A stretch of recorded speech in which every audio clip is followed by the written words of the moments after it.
حضرت ابوبکر صدیق کے بارے میں یہ دو روایتیں، اس کو بھولنا نہیں آپ۔ نبی پاک علیہ السلام نے فرمایا میں نے جس کے سامنے بھی دین پیش کیا اس نے دلیل مانگی۔ محبوب کو دلیل کی کمی تو نہیں، حضور تو خود سراپا دلیل ہے۔ یا ایھا الناس قد جاءکم برہان من ربکم، اے لوگو یہ نبی پاک تمہارے پاس اللہ کی برہان ہے، یہ دلیل بن کے آئے۔ سرکار کو دلیل کی کوئی پریشانی نہیں ہے۔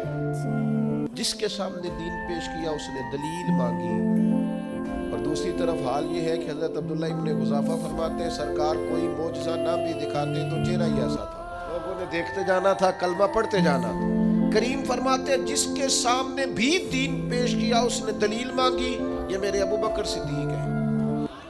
میں نے دین پیش کیا ہے، دلیل مانگی کوئی نہیں، فوراً ہی کلمہ پڑھ کے مسلمان ہو گئے۔ ایک یہ روایت میرے کلیجے کو بڑا ٹھنڈا کر دیا۔ فرمانے لگے مجھے اتنا نفع کسی کے مال نے نہیں دیا جتنا ابوبکر صدیق کے مال نے دیا۔ اور دوسرے مقام پہ فرمایا میرے پاس جس کے بھی پیسے آئے میں نے امانت سمجھ کے خرچ کیے، جب ابوبکر صدیق کے آئے ہیں میں نے اپنے سمجھ کے خرچ کیے۔ موٹر سائیکل اپنی بندے کی لگ جائے نا کبھی تو پریشانی کوئی نہیں ہوتی، اگر کسی کی اسے لگ جائے تو اپنے پیسے گم ہو جائیں تو کوئی پریشانی، لیکن اگر کسی کی امانت رکھی ہو، بڑا پیارا آدمی بھی ہو، بلکہ یوں سمجھ لیں گھر والوں کے بھی پیسے ہو نا، ابا جی نے بھی پکڑائے ہو، وہ بھی گم ہو جائے تو بندہ پریشان ہے۔ غریبی آدمی جتنا مرضی ماں باپ کی حد تک بھی قربان جائے۔ کیسے ان لفظوں کو بیان کروں، اتنی اپنائیت، اتنی گہرائی ہے، قربان جاؤں اس شان غلامی پر۔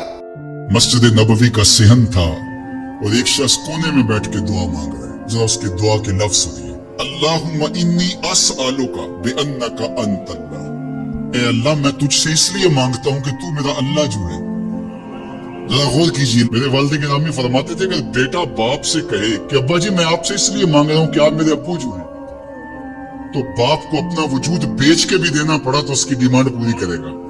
جو اس نے لفظ ایسا کہہ دیا تو بندہ کیا کہہ رہا ہے، اللہم انی اسألک بانک انت اللہ، اللہ میں تجھ سے اس لیے مانگ رہا ہوں کہ تو میرا اللہ جو ہے۔ لا الہ الا انت، تیرے علاوہ کوئی ہے بھی تو نہیں۔ انت الاحد الصمد الذی لم یلد ولم یولد، تو ایک ہی ہے، واحد ہے، اور کوئی ہے ہی نہیں جس در پہ جاؤں، کوئی چوکھٹ نہیں ہے جہاں دامن پساروں گا۔ اور یہ وہ دعا کر رہا تھا کہ میرے حضور نے سن لی۔ تو ایک صحابی کو فرمایا کہ یہ جو دعا کر رہا جو مانگے گا اللہ عطا کرے گا۔